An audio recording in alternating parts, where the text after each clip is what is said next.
Bonjour à tous, aujourd'hui je viens vous parler parce que je suis sur un forum de jeunes mamans et j'ai lu un commentaire d'une jeune fille qui disait que sa belle-mère l'avait accusée d'avoir choisi un moyen de facilité suite à sa césarienne.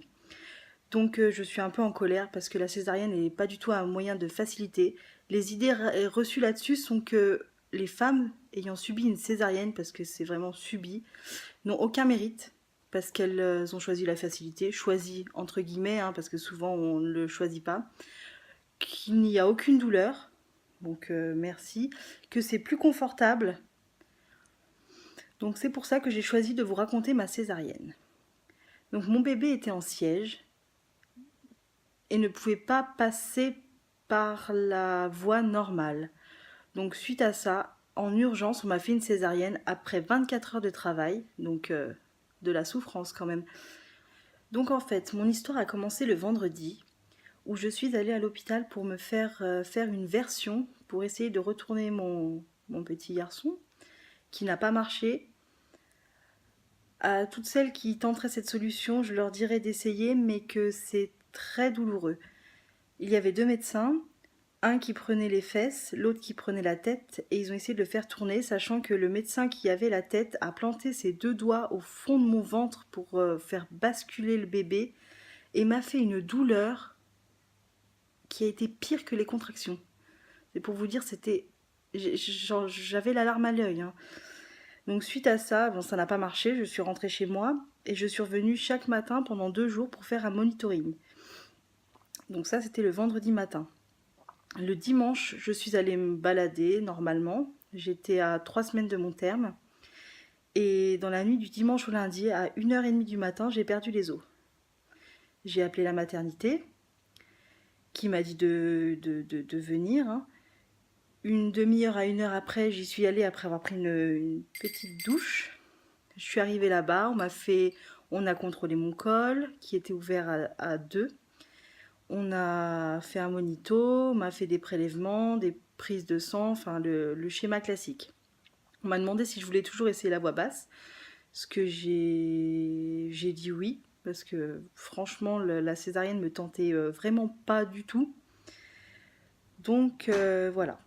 Vers 3 heures de l'après-midi, donc quasiment 12 heures après, je n'étais pas plus dilatée que ça. Donc on m'a injecté un produit pour accélérer le travail.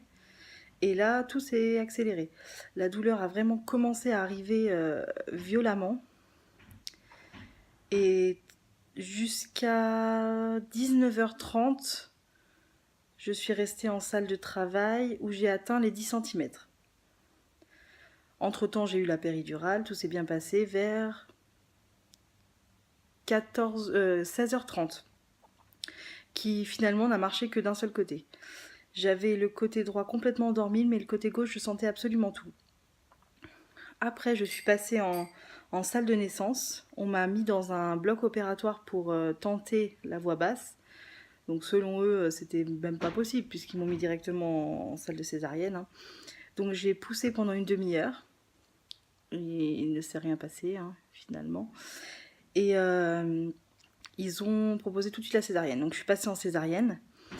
On m'a fait sortir mon compagnon, on m'a attaché les bras, on m'a mis un drap devant les yeux, une sage-femme est restée à côté de moi et elle me racontait tout ce qui se passait. Donc jusque-là, tout allait bien, je sentais pas grand-chose, je sentais que ça remuait, mais c'était pas désagréable, enfin c'était désagréable, mais c'était pas douloureux.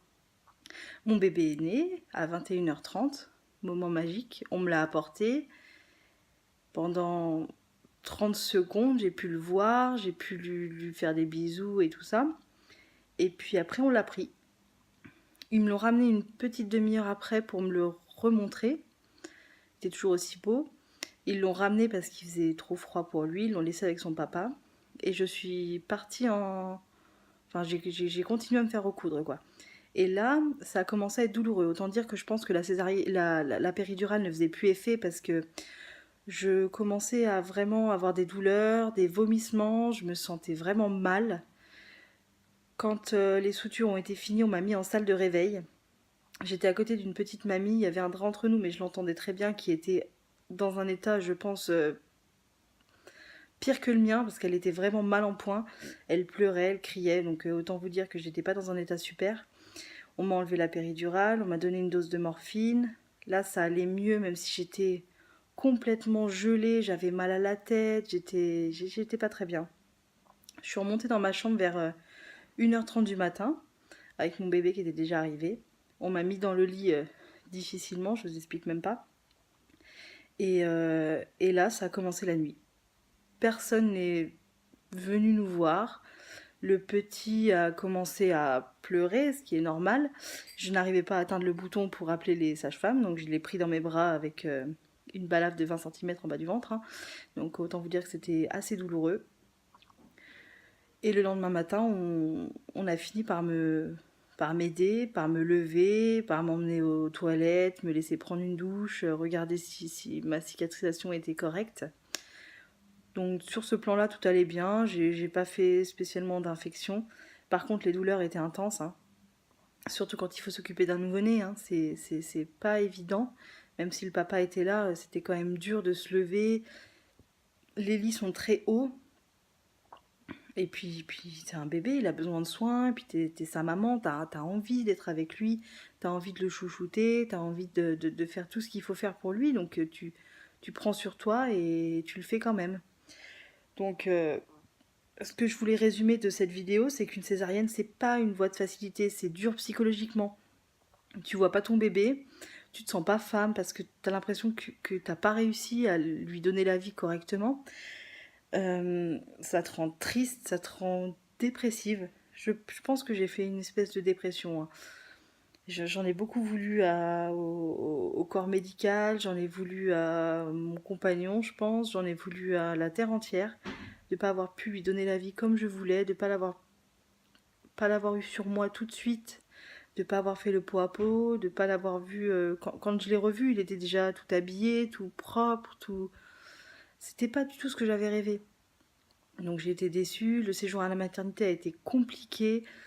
Il a fait une jaunisse, il a fait.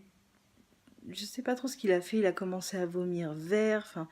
Personne ne me croyait, j'ai fallu que je me batte avec les sages-femmes pour qu'elles regardent sa jaunisse parce qu'il était presque vert et personne n'a rien vu finalement. Le dernier jour, ils l'ont mis sous les lampes, ce qui finalement n'a pas suffi vu qu'il a été hospitalisé 10 jours après sa sortie pour la jaunisse. Du coup, je voulais vous dire que tout le monde passe par des phases difficiles. L'épisiotomie, ça doit pas être facile non plus, hein, mais je pense pas que ça soit aussi dur qu'une césarienne, juste pour l'aspect psychologique que la société met sur nous de ne pas avoir réussi à faire sortir son bébé. Dans les cours de préparation à l'accouchement, j'en ai fait 8, il me semble. Je ne me souviens pas une seule fois que la sage-femme ait parlé de césarienne. Elle a parlé de voix basse, elle a parlé de péridurale, elle a parlé de beaucoup de choses, de vaccins, de tout ce qu'il faut, mais la césarienne a complètement été zappée. Et je pense que les femmes enceintes ont le droit de savoir. Donc si vous avez des questions à me poser à ce sujet, n'hésitez pas. Je me ferai un plaisir d'y répondre. Au revoir.